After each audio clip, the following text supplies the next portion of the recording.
تو آگے چلتے ہیں ہم لوگ، یعنی جو چیزیں ہم سیکھ رہے ہیں اس میں یہ باتیں بڑی امپورٹنٹ ہیں۔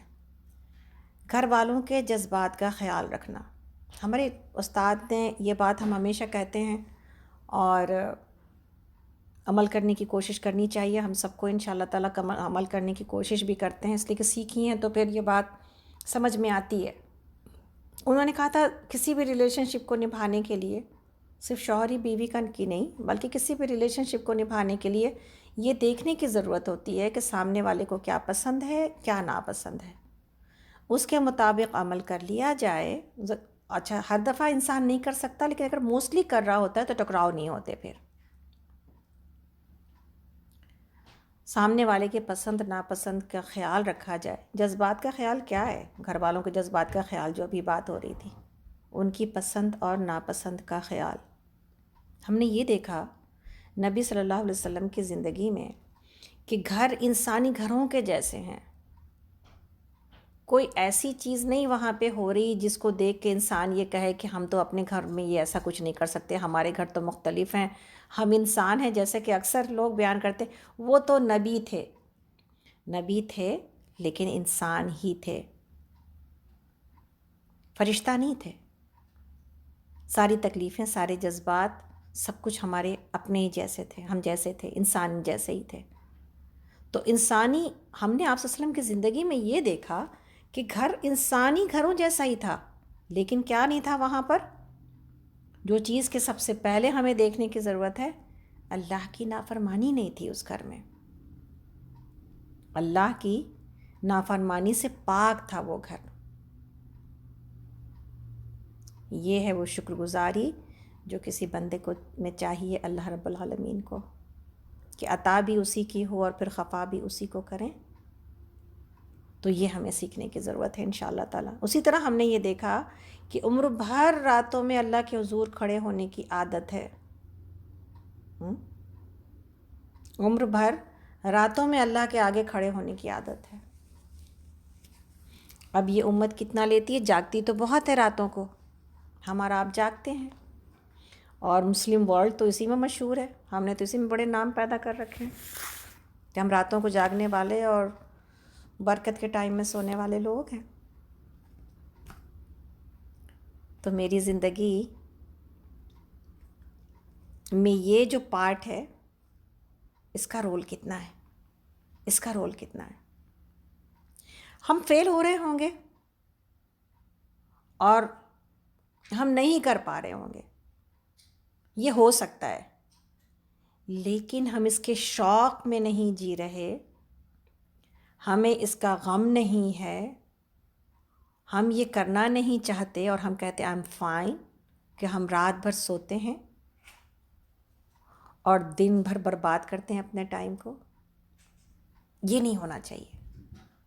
ہم اس تکلیف میں روئیں کہ ہم اٹھ کیوں نہیں پاتے، ہم اس کی جدوجہد اور کوشش کریں کہ ہمیں اٹھنا چاہیے۔ کیوں؟ اس لیے کہ یہی سکھایا اللہ کے نبی صلی اللہ علیہ وسلم کی زندگی میں، اور میں دن میں جو ہمیں سبق ملتا ہے، جو راتوں سے سبق ملتا ہے، کہ ایک بندہ، اللہ کا بندہ سوتے وقت بھی اللہ کی بندگی، یعنی دن اللہ کی عبادت میں گزرا ہے، اور سونا وضو کے ساتھ عبادت ہے، تو پھر راتوں کو اٹھنا بھی اسی کی عبادت کے لیے ہے نا۔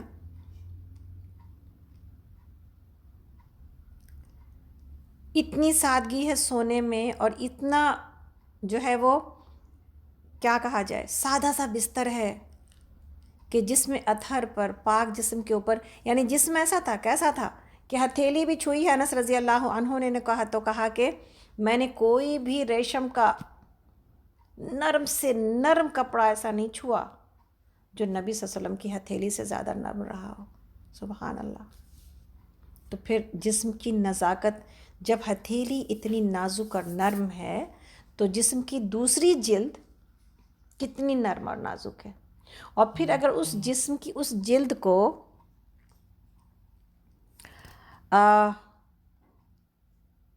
کسی سخت چیز کے اوپر لٹایا جائے تو پھر کیا ہوتا ہے؟ اس جسم اطہر، اس نرم و نازک جسم کے اوپر نشان نمایاں ہوتے ہیں۔ جسم کے اوپر نشان پڑنا کوئی جو ہے وہ کمفرٹ کی علامت ہے یا ڈسکمفرٹ کی علامت ہے؟ تکلیف کی علامت ہے نا. لیکن دنیا سے کچھ نہیں چاہیے تھا، اللہ سے کوئی شکایت نہیں تھی، دنیا سے کچھ نہیں چاہیے تھا، فقر خود اپنے لیے پسند کیا تھا. عمر رضی اللہ عنہ کی محبت کا جواب کیا ملا؟ میرے لیے اور آپ کے لیے بہت بڑی نصیحت ہے اس جملے میں کہ عمر کیا تم اس پر خوش نہیں کہ وہ لوگ دنیا لے جائیں اور ہم آخرت؟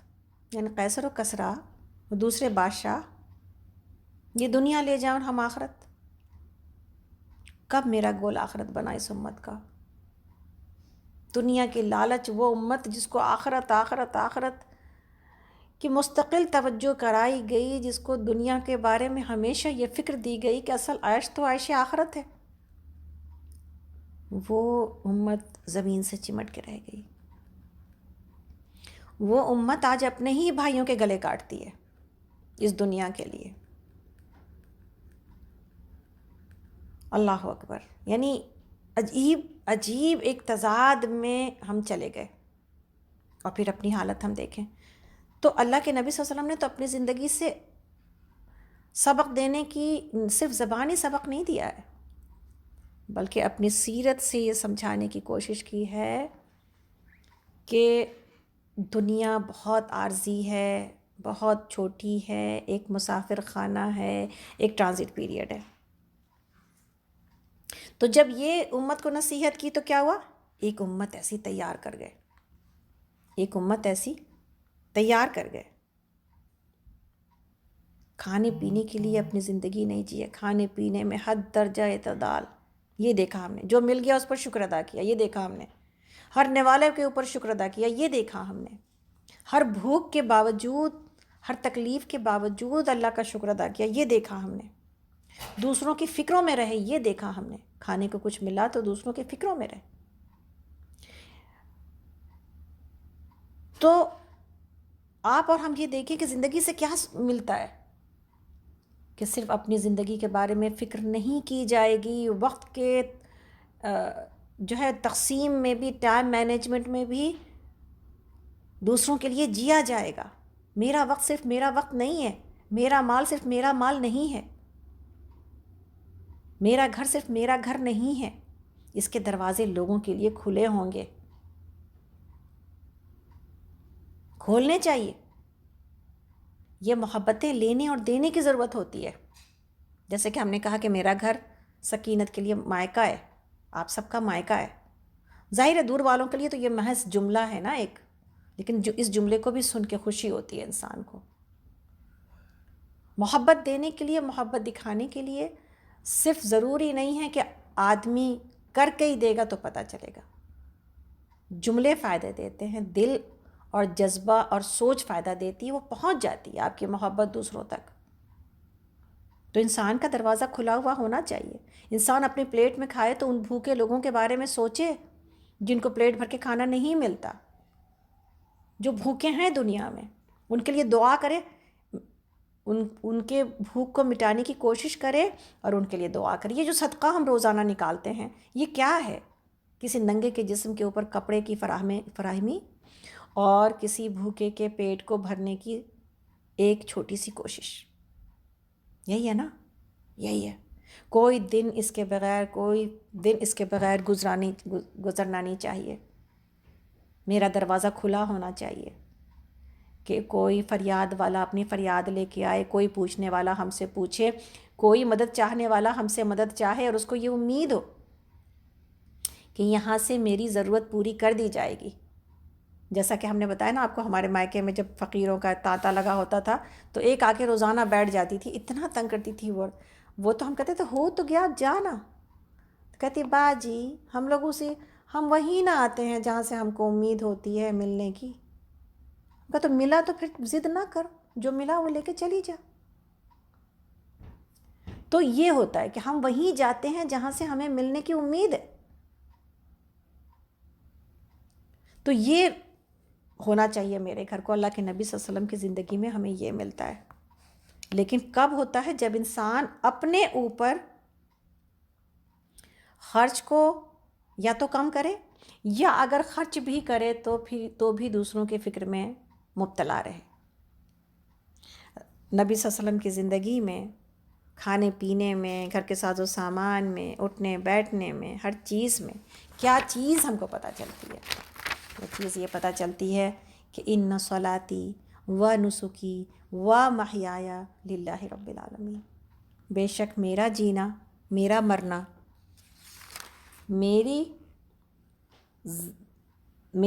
میری نماز اور میرے تمام مناسک عبودیت، میرا جینا اور میرا مرنا اللہ رب العالمین کے لیے یہ ملتی ہے۔ یہ یہاں پر آنا ہے ہم کو اور آپ کو، یہاں پر آنا ہے ہم کو اور آپ کو۔ کیوں آنا ہے یہاں پر؟ ہم اپنی دنیا میں اپنے مرضی کا وقت کیوں نہیں گزار سکتے؟ اس دنیا میں ہم کیوں نہیں اپنی خوشی سے جی سکتے جیسا چاہتے ہیں؟ ہمیں کیوں بندھنا ہے لازماً؟ ہمیں کیوں یہ سب کچھ کرنا ہے؟ اس لیے کہ ہم اس دنیا کے لیے پیدا نہیں کیے گئے، ہم ایک ٹیسٹ پیریڈ میں ہیں، ہمیں جینا اسی طرح ہے جو آخرت میں کام آ جائے۔ اور یہ اللہ کے نبی صلی اللہ علیہ وسلم کی زندگی میں ہمیں اٹھنے بیٹھنے ہر ایک حرکت میں دکھائی دیتا ہے کہ آپ اللہ کے بندے تھے اور ہر وقت بنے رہے۔ ہم تو بندگی چھوڑ دیتے ہیں نا، نماز کے وقت میں ہم بندہ ہوتے ہیں، اس کے علاوہ ہم بندہ نہیں ہوتے۔ کچھ چیزوں میں ہم بندے ہوتے ہیں لیکن اس کے علاوہ بندہ نہیں ہوتے۔ اللہ کے نبی صلی اللہ علیہ وسلم کے ایون واش روم جاتے ہوئے اللہ کی پناہ طلب کرنا، یہ کیا دکھاتی ہے ہمیں؟ یہ عمل ہمیں کیا شو کرتا ہے؟ کہ آپ اس وقت بھی اللہ کے بندے ہیں، اس وقت بھی اللہ کے رضا کا خیال، کس سمت بیٹھا جائے گا اور کس سمت نہیں بیٹھا جائے گا، کس ہاتھ کو استعمال کیا جائے گا اور کس ہاتھ کو استعمال نہیں کیا جائے گا۔ اور اپنی تکلیف سے جب نجات مل گئی ہے تو اللہ کا شکر ادا کرنا یہ لازم ہے، یہ لازم ہے۔ اللہ نے بھوک مٹا دی، اللہ نے جسمانی تکلیف سے جو ہے وہ راحت عطا کر دی۔ تو یہ سب کچھ ہے جو کہ ہم نے دیکھا نبی صلی اللہ علیہ وسلم کی پچھلی زندگی میں، پچھلے یعنی درس میں جو ہم نے پڑھا، اس کو دوبارہ ہم نے بہت تفصیل سے جانے کی کوشش کی ہے۔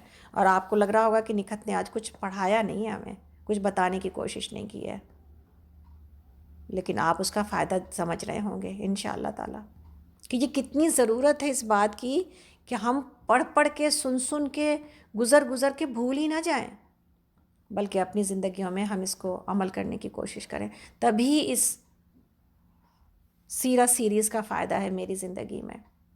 یہ پہلی سیرہ سیریز نہیں ہے یا پہلے سیرت کا پروگرام نہیں ہے جو آپ سن رہے ہیں یا جو ہم بیان کر رہے ہیں۔ ہم کرتے آئے ہیں نا، ہم سن رہے ہیں، لیکن ہو کیا رہا ہے؟ میرے ساتھ بھی ہو رہا ہے، آپ کے ساتھ بھی ہو رہا ہے۔ ہم پڑھتے ہیں، ہم خوش ہوتے ہیں، ہم روتے ہیں، ہم بہت ایموشنل ہو جاتے ہیں، لیکن ہم یہاں سے اٹھے پھر ہم وہی ہوتے ہیں جو ہم ہیں، جو ہم نے اپنے آپ کو بنا رکھا ہے۔ اور معاف کیجیے گا، ہم ہر ایک کے بارے میں یہ بات نہیں کہہ رہے، ایک جنرل بات ہو رہی ہے، ایک جنرل بات ہو رہی ہے کہ انسان کتنا یاد رکھتا ہے، تو کتنا اس کو بار بار گزرنے کی ضرورت ہے، کتنا گہرائی میں جا کے اس کو سوچنے کی ضرورت ہے کہ ہم کہاں کھڑے ہیں، ہم کہاں کھڑے ہیں۔ یہ ایک ہم اس کو یہ سیرت سیریز نہیں ہے، یہ ایک آئینہ ہے جس سے ہم گزر رہے ہیں کہ ہم کہاں کھڑے ہیں۔ اس آئینے میں اپنی تصویر کو ہم دیکھنے کی کوشش کر رہے ہیں، اور جہاں پر بہت مایوسی ہے کہ ہم کہیں پر بھی یا بہت ساری جگہوں پر بہت زیادہ فیل ہو رہے ہیں، وہیں پر ایک امید ہے، اور وہ کیا ہے کہ جب یہ سوچ جب دوبارہ سے آ رہی ہے، ڈیولپ ہو رہی ہے، سمجھ میں آ رہی ہے بات، یاد دہانی ہو رہی ہے، تو انشاءاللہ ہم اس پر کرنے کی ہم ہمیشہ یہ بات کہتے ہیں اور ہمیشہ اس پر خود بھی شرمندہ ہوتے ہیں کہ میرے اور میری جنت کے درمیان کون کھڑا ہے بھلا؟ میری اپنی ذات، میری اور میری عادتوں کے درمیان کون ہے بھلا؟ میری اپنی ذات، میرے اور اللہ کی رضا کے درمیان کون ہے بھلا؟ میری اپنی ذات۔ اس ایک ذات کی ٹریننگ کی بڑی سخت ضرورت ہے۔ یقین جانیں یہ اپنی ذات کے اوپر سختی کوئی نہیں کرتا اور کوئی کر نہیں پاتا، اور مشکل ہوتی ہے سب سے زیادہ، لیکن یہی کامیابی کی سب سے پہلے منزل ہے۔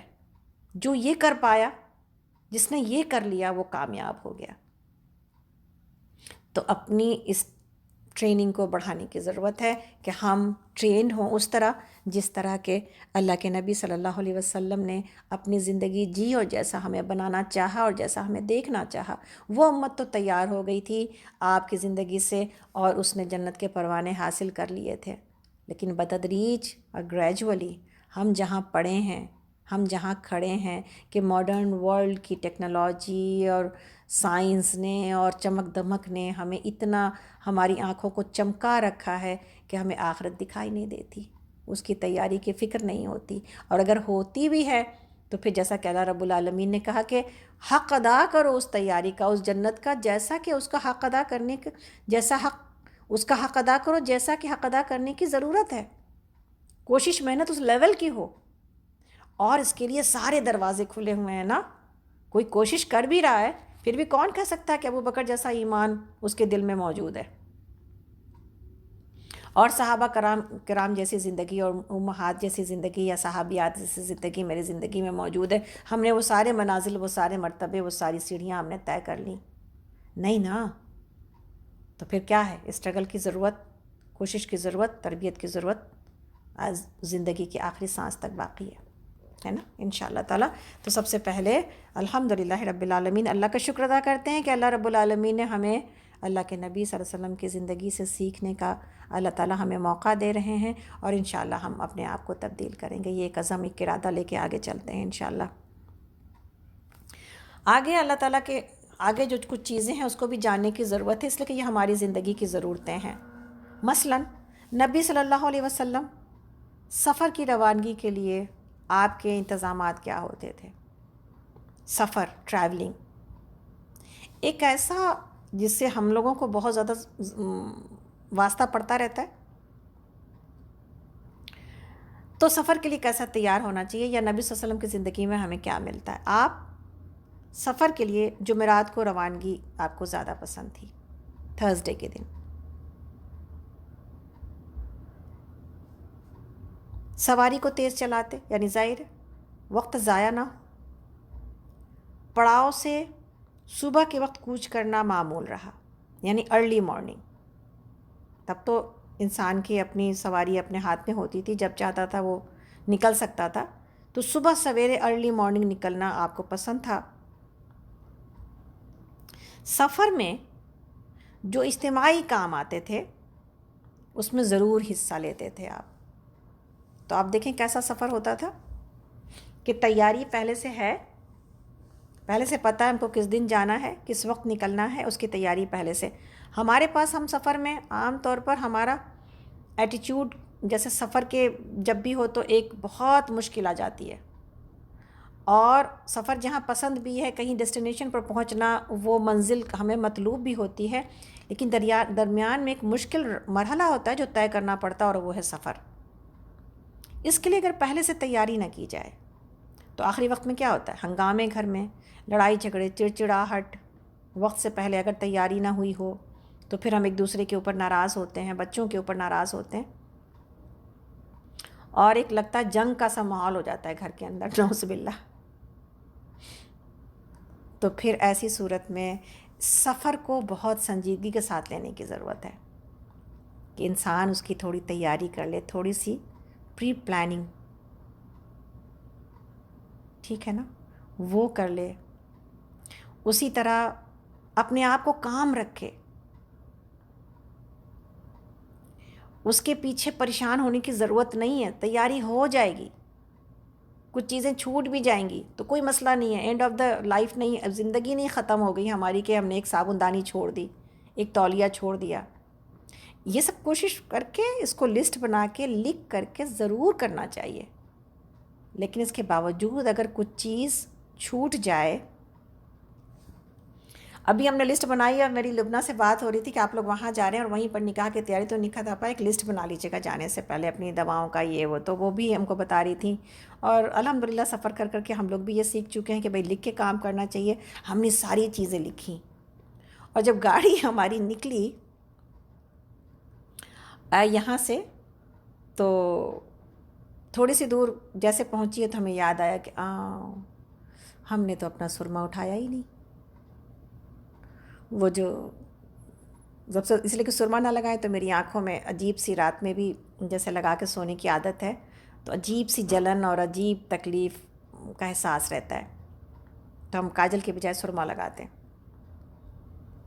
تو ہم نے جو سوچا کہ سب سے اہم چیز تو ہم نے چھوڑ ہی دیا، وہ تو سرما تو ہم نے چھوڑ ہی دیا، اس لیے کہ وہ ذرا کھلا ہوا تھا، اس کا ڈھکن کہیں ہم نے اور کہیں رکھا ہوا تھا، تو ہم نے سوچا اچھا ڈھکن اس کو دیکھ کے اس کو پھر الگ سے اس کی تیلی اندر سے نکال کے اس کو صاف کر کے کسی چھوٹے سے اس میں زپ لاک میں ڈال کے، تو وہ اہتمام کی وجہ سے ہو رہا ہے کہ وہ آخری پیکنگ تھی جو نہیں ہو پائی۔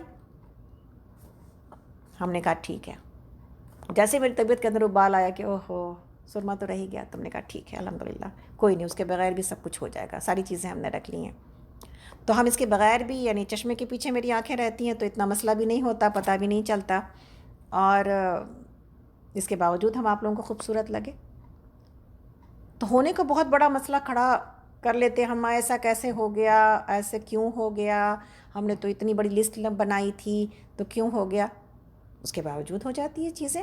اور یہ ہم نے زندگی کے ہر مرحلے پر کتنا بھی پرفیکٹ کام کرنے کے باوجود یہ پایا ہے کہ ہم انسان ہیں، اور جو اللہ کو منظور ہوتا ہے نا وہ ہو کے رہتا ہے، چاہے آپ کتنا لکھ لیں، چاہے آپ کتنی تیاری کر لیں، اتنی تیاری کرنے کے بعد آپ کو پتہ چلتا ہے اور یہ سمجھ میں آتا ہے کہ ایک پلاننگ وہاں بھی چل رہی ہوتی ہے اللہ رب العالمین کی۔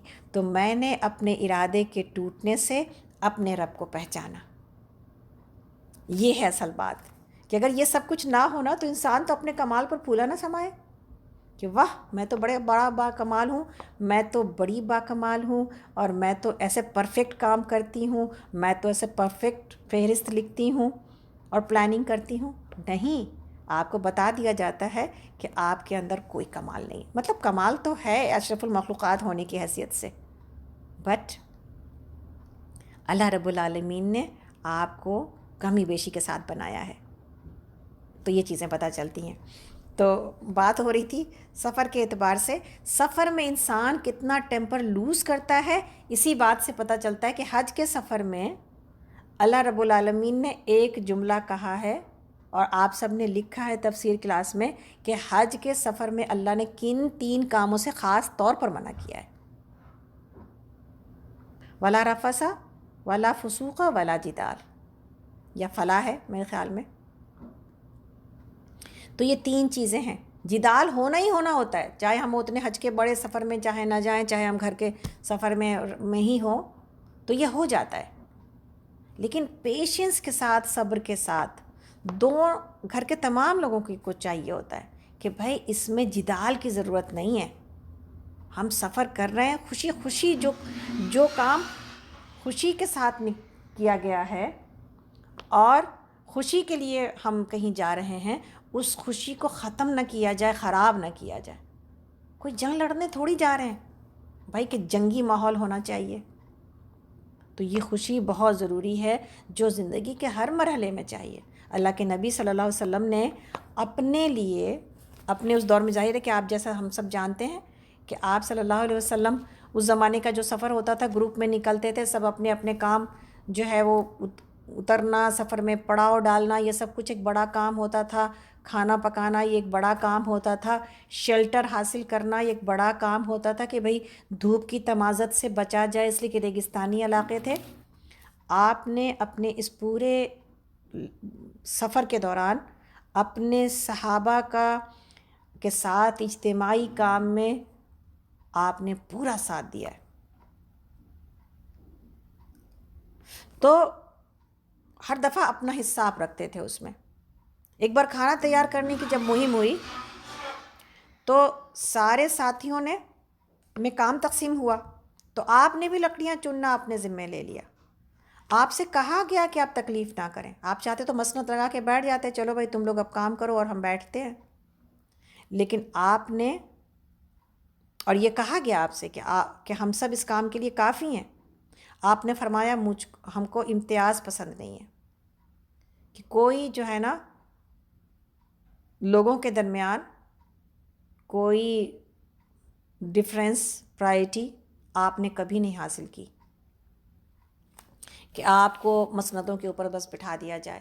آپ نے اپنے رفقا کے ساتھ مل کر کے سفر میں ہی نہیں، جب خندق کھودی گئی تھی آپ صلی اللہ علیہ وسلم نے خود بھی خندق کھودی، یہی نہیں کیا کہ مسلمانوں میں تقسیم کر دیا کہ ٹھیک ہے تم خندق کھودو اور میں نے تو تم کو ایک بتا دیا کہ ہم اس طرح جنگ لڑیں گے، ایک جنگی چال ہم نے آپ کو بتا دی ہے. نہیں، آپ نے خود پیٹ پہ پتھر باندھے ہیں، آپ خود بھوکے رہے ہیں، آپ نے خندق کھودی ہے. تو اپنا حصہ کام کے درمیان میں ڈالنا، اس میں کوئی حرج نہیں ہے، اس میں کوئی انسان کا مرتبہ گھٹ نہیں جاتا، بلکہ انسان کا مرتبہ بڑھتا ہے، انسان کا مرتبہ بڑھتا ہے. تو آپ نے یہ جواب دیا تھا. سفر میں اپنی سواری پر باری باری کسی نہ کسی پیدل چلنے والے ساتھی کو شریک کرتے. سفر سے جب واپس آتے تو سیدھے گھر جانے کی بجائے مسجد میں جا کر نفل ادا کرتے، اور گھر میں اطلاع ہو جانے کے بعد اطمینان سے جاتے. کسی نے کہا کہ مسجد کیوں جاتے تھے نبی صلی اللہ علیہ وسلم؟ کیا کوئی آدمی، ایک منٹ ذرا سا رکیے گا، یہ طریقہ کیوں تھا اس زمانے میں کہ لوگ گھروں کو نہیں جاتے تھے؟ اس کی وجہ کیا تھی؟ اس کا جواب کیا ہے آپ کو پتہ ہوگا. اس کا جواب یہ تھا کہ ایک تو مسجد جو ہے وہ ان کی ڈیسٹینیشن ہوتی تھی ہر اعتبار سے، لیکن اس کا جواب یہ بھی ہے کہ پہلے زمانے میں لوگ اپنے گھروں کو اطلاع نہیں دے پاتے تھے. اب تو فون ہے نا، تو گھر والوں کو پل پل پتہ ہوتا ہے کہ آپ کہاں پر ہیں، اور اس کی تیاری کی جا سکتی ہے بہت آسانی کے ساتھ. لیکن تب راستے سے خبر نہیں دی جا سکتی تھی. تو پھر طریقہ یہ بتایا تھا نبی صلی اللہ علیہ وسلم نے کہ اپنے گھر والوں کو تیار ہونے کا موقع دیا جائے، اپنے گھر والوں کو آپ کے آنے کی اطلاع بھیجی جائے، اور پھر اس کے بعد تھوڑا انتظار کر کے جب وہ سنبھل جائیں تب گھر میں داخل ہوا جائے، تاکہ وہ بھی خوش ہو سکیں اور آنے والا بھی خوش ہو سکے کہ اس کے استقبال کی کوئی تیاری کی گئی ہے. ایک اچھا سا کھانا ہو، گھر کی صفائی ہو، ایک اچھی سی تیاری ہو، جس سے پتہ چلے کہ کوئی آنے والا ہے، کسی کا خیر مقدم ہو رہا ہے، اور آنے والا جو پردیس سے آتا ہے یا دور سے آتا ہے یا مسافرت سے آتا ہے، اس کو ایک خوشگوار اپنے گھر پہنچ کر کے اس کو خوشگواری کا احساس ہو. تو یہ تھا جس کی وجہ سے یہ کیا جاتا تھا. لیکن مسجد میں اس لیے کہ سب سے پہلے اللہ کا شکر ادا کیا جائے، اللہ کے گھر پہ حاضری دی جائے، اور اس کے بعد پھر اپنے گھر جایا جائے. اسی طرح آپ صلی اللہ علیہ وسلم کے زندگی میں جو آپ کے جذبات اور آپ کے احساسات کو اگر ہم دیکھیں، ایموشنز کو، حساسیت کو، تو باوجود اس کے ہوتا کیا ہے نا کہ انسان اگر مشکلات سے گزرے تو پھر انسان کے احساس کی جو نزاکت ہے وہ کم ہوتی جاتی ہے، پتھر بنتا جاتا ہے انسان. پتھر سے کسی نے پوچھا کہ تم اتنے سخت کیوں، کیسے ہو گئے؟ بڑا مشہور ایک کسی نے بنایا ہوا ہے اور اس میں سچائی موجود ہے. پتھر سے کسی نے پوچھا کہ تم اتنے سخت کیسے ہو گئے؟ اس کا جواب سنیے گا تو پتہ چلے گا کہ ہم نے یہ بات کیوں کہی. اس نے کہا ٹھوکریں کھا کھا کر. ٹھوکریں کھا کھا کر. انسان کو ٹھوکر ملے، انسان کو تکلیف ملے، انسان خود اس کے اندر جس سے جو ریاکشن ایک پیدا ہوتا ہے، تلخی ملے تو تلخ ہوتا جاتا ہے، ٹھوکر ملے تو سخت ہوتا جاتا ہے نا. تکلیف ملے تو پھر اس کی طبیعت کے اندر ایک نگیٹیوٹی آ جاتی ہے، تکلیف دیکھ کے خوش ہوتا ہے. اللہ کے نبی صلی اللہ علیہ وسلم کی زندگی میں جو کہ اتنی تکلیف سے گزری، آپ بہت ہی ایک صاحب احساس ہستی تھے.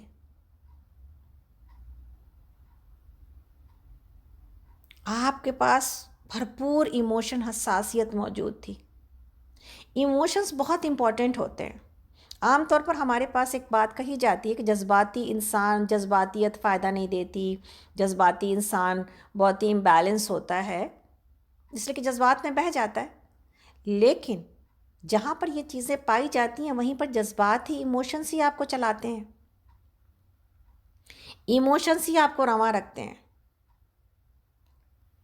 میرے فیملی میں ابی جان ہم کو ایسے جانتے تھے کہ میری یہ بیٹی بہت حساس ہے، بہت حساس ہے، اور اس حساسیت نے ہم کو بہت زخمی کیا بچپن سے آج تک. اور ہم ایک شعر پڑھتے ہیں اس کے بارے میں. یہ شعر کسی شاعر نے لکھا اور ہم کو یہ اپنے جیسا لگتا ہے کہ دل دیا اور غم شناس دیا، دل دیا اور غم شناس دیا، پھول کو آگ کا لباس دیا. نہیں سوری، دیا نہیں ہے، آخری میں ملا ہے. دل ملا اور غم شناس ملا، دل ملا اور غم شناس ملا، پھول کو آگ کا لباس ملا. یعنی نزاکت دل کے پھولوں جیسی ہے اور حالات آپ کو ایسے تپاتے ہیں، ایسے تپاتے ہیں. لیکن ہم اللہ کا شکر ادا کرتے ہیں کہ اگر یہ ایموشنز نہ ملے ہوتے، یہ حساسیت نہ ملی ہوتی، یہ جذبات نہ ملے ہوتے تو ہم اتنا نہیں چل پاتے تھے اپنی زندگی میں. تو جو ملا وہ بہت خوب ملا. تکلیف بہت ہوئی، لیکن تمام تکلیفوں نے فائدہ دیا، فائدہ دیا. یہ تکلیف جیسا کہ پہلے بات ہوئی نا کہ ضرورت ہوتی ہے آپ کو جلانے میں اور تپانے میں، فائدہ ملتا ہے، آپ کی صلاحیتیں ابھر آتی ہیں. تو نبی صلی اللہ علیہ وسلم کی زندگی میں دیکھیں آپ کہ انسان، جو ہم کو سیکھنے کی ضرورت ہے، جو آپ کو سیکھنے کی ضرورت ہے کہ باوجود اس کے کہ اتنی تکلیف آئی ہے آپ کی زندگی میں، آپ نے اپنی حساسیت کو، اپنے ایموشنز کو کم نہیں ہونے دیا. یہ نہیں وہ جیسے کہتے ہیں نا، دیکھ دیکھ کے انسان کا دل اتنا ہو جاتا، اب کسی کے قتل سے، کسی کے قتل کی خبر سے اور کسی بھی سانحے سے کچھ اثر ہی نہیں پڑتا ہمارے اوپر. جذباتی ہونا ضروری ہے، ایموشنز رکھنا ضروری ہے، لیکن اس ایموشنز کو کنٹرول ہونا چاہیے. ہم نے اپنی زندگی میں علم کے ساتھ جو چیز سیکھی، یہ نہیں سیکھی کہ ایموشنز، فرق تو بہرحال پہلے جیسے اور تجربات کے بعد پڑتا ہے انسان کو. یہ نہیں سیکھا کہ بالکل بے حس ہو گئے، بلکہ یہ ضرور سیکھ لیا کہ اپنے ایموشنز کو کنٹرول کیسے کیا جائے گا، اپنے تکلیف کے اوپر فوراً کیسے مرہم رکھا جائے گا، کیسے اس سے بہتر چیز سوچ کے صبر کیا جائے گا، کیسے اجر کے اوپر صبر کیا جائے گا، کیسے کسی انسان کو پہچان لیا جائے گا. جب انسانوں کی طرف سے آئی تو آپ کو تکلیف ہوتی ہے، مگر کیا مل جاتا ہے؟ انسان کی پہچان ہے نا. فائدہ تو ہوتا ہے نا آپ کو، انسان کی پہچان مل جاتی ہے ہم کو اور آپ کو. جب حالات کی طرف سے آتی ہے تو آپ کو پتہ چل جاتا ہے کہ آپ کوئی کمال کی چیز نہیں ہے، آپ کو اس سے گزرنا پڑے گا. یہ دنیا ہے، یہاں جو کچھ بھی ہوگا وہ اللہ کے مرضی کے مطابق ہوگا. تو آپ کو اپنی عبدیت کا احساس ہو جاتا ہے کہ یہ اللہ کی طرف سے ہے. تو یہ سب کچھ ہے. تو آپ کے ایموشنز کو جو ہے نا، آپ اپنے ایموشنز کو چینلائز کرتے چلے جاتے ہیں کہ اس کو ایک بیلنس طریقے سے استعمال کرنا سیکھ جاتے ہیں. تو اللہ کے نبی صلی اللہ علیہ وسلم کی زندگی میں یہ جو چیلنجز آئے، اللہ کے نبی صلی اللہ علیہ وسلم اس کے باوجود خوشیوں پر بہترین خوش ہونے والے اور غم کی حالت میں غم کو پورا محسوس کرنے والے تھے. ہم ایسے بے حس نہ ہو جائیں کہ خوشیاں، کوئی بھی خوشی ہم کو خوشی نہیں کر پاتی، پتہ نہیں بہت بڑی بڑی خوشیوں کے منتظر رہتے ہیں. ہم کہتے ہیں جو انسان چھوٹی چھوٹی خوشیوں پر خوش نہیں نہ ہو پاتا، جو ایک کپ چائے کے اس ٹھنڈک میں ایک گرم چائے کے سپ کو انجوائے نہیں کرتا، وہ پھر زندگی کے بڑی بڑی چیزوں کو انجوائے نہیں کرتا. یہاں پر ہے زندگی میں ہر لمحے آپ کو ملتی ہے چیزیں جس سے آپ خوش ہو جائیں. تو یہاں سے خوشی کو محسوس کیا جائے تاکہ آپ زندگی میں خوش، ہم اور آپ خوش رہ سکیں. بہت بڑی بڑی خوشیاں اگر نہ بھی ملیں، چھوٹی چھوٹی خوشیوں سے انسان خوش ہو جائے. اور یہ چھوٹی چھوٹی خوشیاں آپ کو بہت انسپائر کرتی ہیں، بہت ساری خوشیاں دیتی ہیں کہ جس سے آپ پورا سفر زندگی طے کر سکتے ہیں. تو اللہ کے نبی صلی اللہ علیہ وسلم کی زندگی میں یہ ہمیں ملتا ہے کہ آپ اتنی تکلیفوں کو اٹھانے کے باوجود آپ کے ایموشنز کے اندر بیلنس موجود تھا، اور آپ خوشی میں خوشی اور غم میں غم محسوس کرتے تھے. ہم خوشی میں خوشی، چھوٹی چھوٹی باتوں میں خوش ہونا، یہ کیا بچپنا ہے؟ بچپنا نہیں، ہمیشہ ایک بچہ زندہ رکھیں اپنے اندر. ہم تو اس بات پہ بہت خوش ہوتے ہیں کہ ایک بچپنا میرے اندر ہے اور ہم اس کو مرنے نہیں دینا چاہتے. کہ بچپنا کسی نے ہم کو بعد میں، شادی کو بہت دن ہو گئے تھے اور ہم انڈیا میں تھے، تو بارش ہوئی تو ہم آنگن میں کود گئے. ہم نے کہا بارش میں نہائیں گے، ہم کو اب آج بھی بہت پسند ہے. تو چار دیواری ظاہر ہے وہاں پر ہوتی تھی. تو ایک میڈیکل اسٹوڈنٹ تھی ہمارے پاس آئی ہوئی تھی اس دن، تو ہم کو کہنے لگی دیکھ کر کے، ہم اس کو لا کر بلاتے رہے تم بھی آؤ نا، تو کہتی ہے باجی میرے پاس کپڑے نہیں ہیں. ہم نے کہا کپڑوں کی کیا کمی ہے گھر میں، آ جاؤ بس مزہ لو اس بارش کا. ہم کو بعد میں ہم نے سیرت پڑھی تو ہم کو یہ بات پتہ چلی کہ اللہ کے نبی صلی اللہ علیہ وسلم بارش کے پانی میں نہاتے ہوئے بہت خوشی محسوس کرتے تھے، اور آپ یہ کہتے تھے یہ پاکیزہ پانی ہے جو آسمان سے گر رہا ہے تو اس کا فائدہ اٹھایا جائے، اور آپ اس میں خوشی محسوس کرتے تھے. تو ہم کو بعد میں یہ بات پتہ چلی تو ہمیں بہت خوشی ہوئی کہ اللہ کا شکر ہے الحمدللہ ہمیں یہ سنت سے ملا ہے. یہ شوق ہر انسان کو نہیں ہوتا. تو اس نے ہم کو وہ سب کو کھینچ کھینچ کے پانی میں لے جانے کی اس شوق کو اور خوشی سے نہاتے ہوئے کو دیکھ کے کہنے لگی کہ باجی آپ کے اندر ابھی بہت بچپنا ہے. سمینا لکھ رہی ہے می ٹو.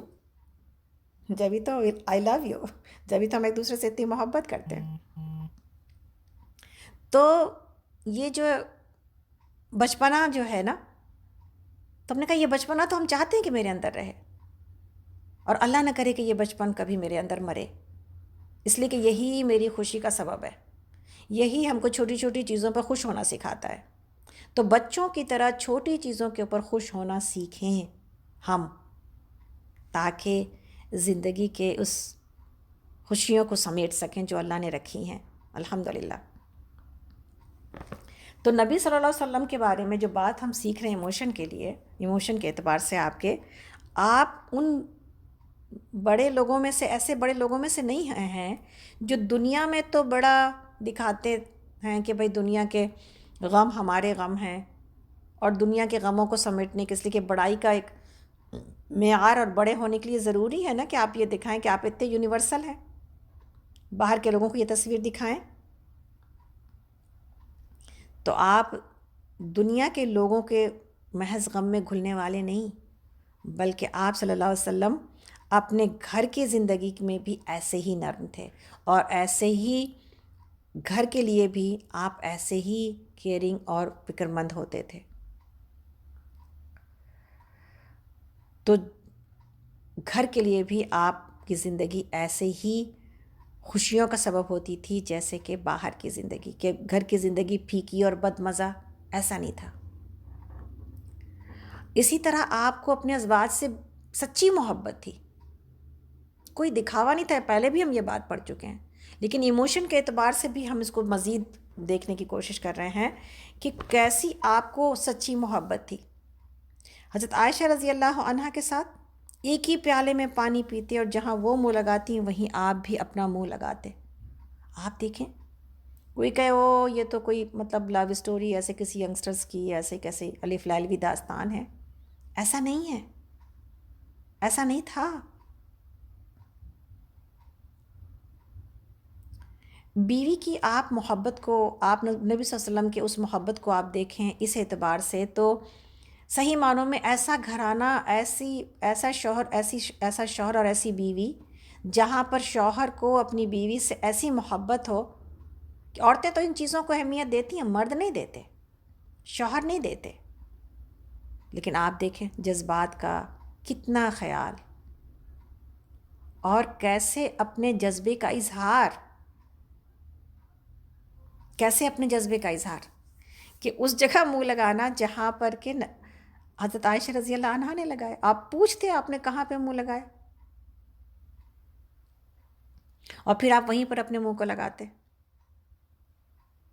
ہمیں عطیہ آپا کی بات ہمیشہ جب یہ بات کہتے عطیہ آپا کی بات یاد آتی ہے، اگر عطیہ آپا سن رہی ہوں گی، کہتے ہیں اگر ہمارے شوہر ایسا کرتے تو ہم تو ان کے قدموں پہ لوٹ پوٹ ہو جاتے۔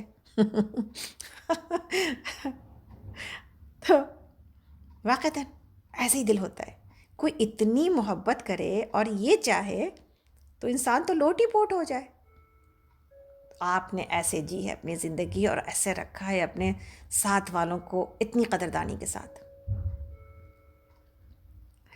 انصار کی بچیوں کو بلواتے تاکہ ان کے ساتھ کھیلیں، حضرت عائشہ رضی اللہ عنہ کے ساتھ کھیلنے کے لیے بلواتے تھے، آپ چھوٹی عمر کی تھی۔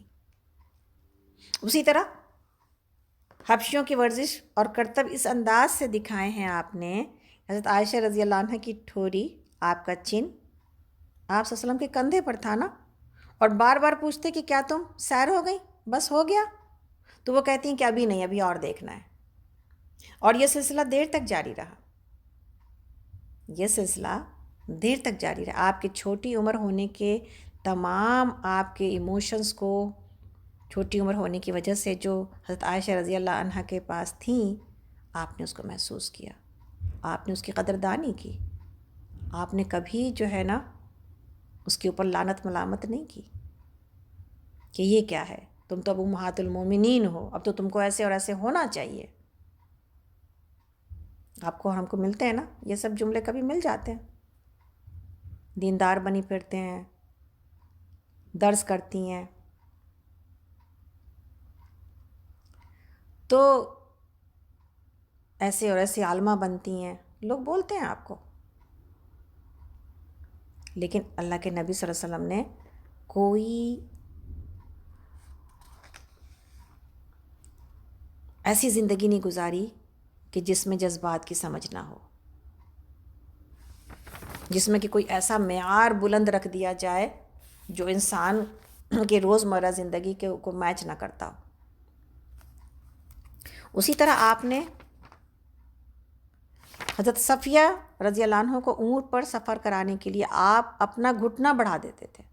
آپ چھوٹی قد کی تھیں، آپ اونٹ کے اوپر خود سے نہیں چڑھ پاتی تھیں، آپ اپنا گھٹنا بڑھاتے تھے اور اس پر وہ اپنا پیر رکھ کر سوار ہو جاتی تھیں، آپ ایک گھٹنے کے اوپر پیر رکھ کر سوار ہوتی تھیں۔ اللہ اکبر، آپ دیکھیں کیسی قدردانی ہے۔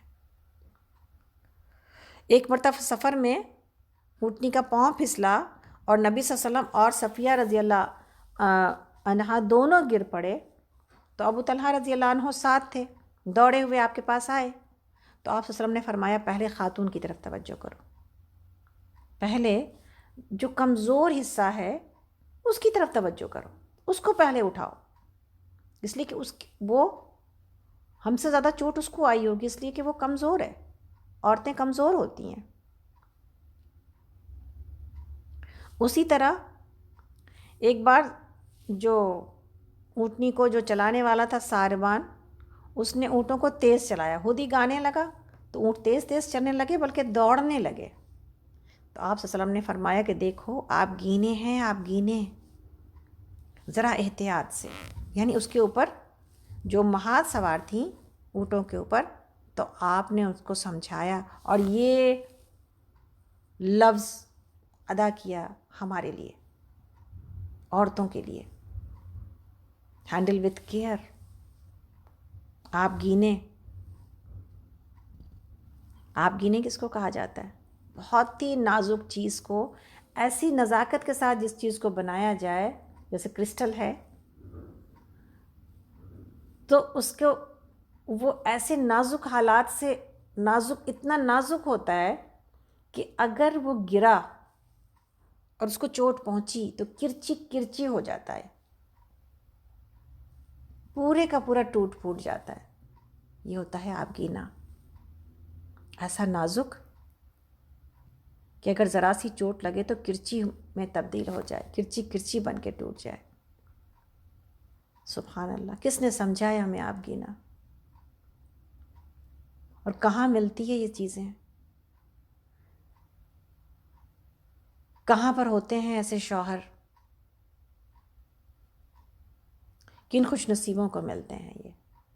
لیکن جہاں پر یہ حسرت ہوتی ہے انسان کو کہ یہ سب کچھ ملے، وہیں پر ایک قسمت ہے، ایک اللہ کی پسند ہے، ایک اللہ کا فیصلہ ہے.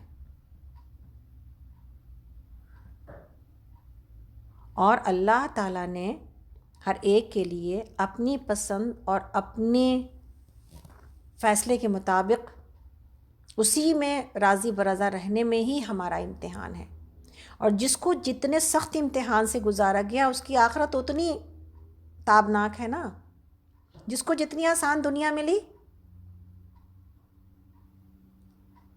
اس کے لیے کم اجر ہے، اس لیے کہ اس کو آسانیاں ملی ہیں. جس کو جتنی مشکلات کا سامنا کرنا پڑا اس کے لیے آخرت اتنی تابناک ہے. شرط کیا ہے؟ شرط یہ ہے کہ سب کچھ اللہ کی طرف سے سمجھا جائے اور ناشکری کے بجائے شکر کے ساتھ گزارا جائے. اللہ تعالیٰ ہم سب کی ناشکریوں کو، اللہ تعالیٰ ہم سب کو معاف کرے. لیکن سیکھتے رہنے کے لیے تو آخری سانس تک انسان سیکھتا ہے نا. ضرورت اس بات کی ہے کہ یہ سیکھیں ہم کہ ہمیں مشکلات کا اگر سامنا ہے تو اس کی وجہ یہ نہیں ہے کہ سامنے والا انسان مشکل مل گیا ہمیں غلطی سے، بلکہ اس لیے ہے کہ میری قسمت اور اللہ نے یہی پسند کیا ہمارے لیے، اور اسی میں فائدہ کہیں پر موجود ہے جو ہمیں نہیں دکھائی دے رہا. اور آپ سب کو پتہ ہے محبت کی ایسی، نبی صلی اللہ علیہ وسلم کی محبت اور نرمی کا وہ انداز کہ اسی وجہ سے شاید نہ کھانے کی قسم کھا لی، رائٹ؟ اور سورہ تحریم نازل ہوئی. سبحان اللہ، دل جوئی کا معاملہ ایسا تھا کہ یہاں تک تھا. اسی طرح آپ کو اپنے بچوں سے بھی بڑی گہری محبت تھی. یہ سب کچھ سمجھنے کی، سننے کی، ہم کہیں گے ہم یہ کیوں پڑھ رہے ہیں؟ بچوں سے تو سب کو محبت ہوتی ہے.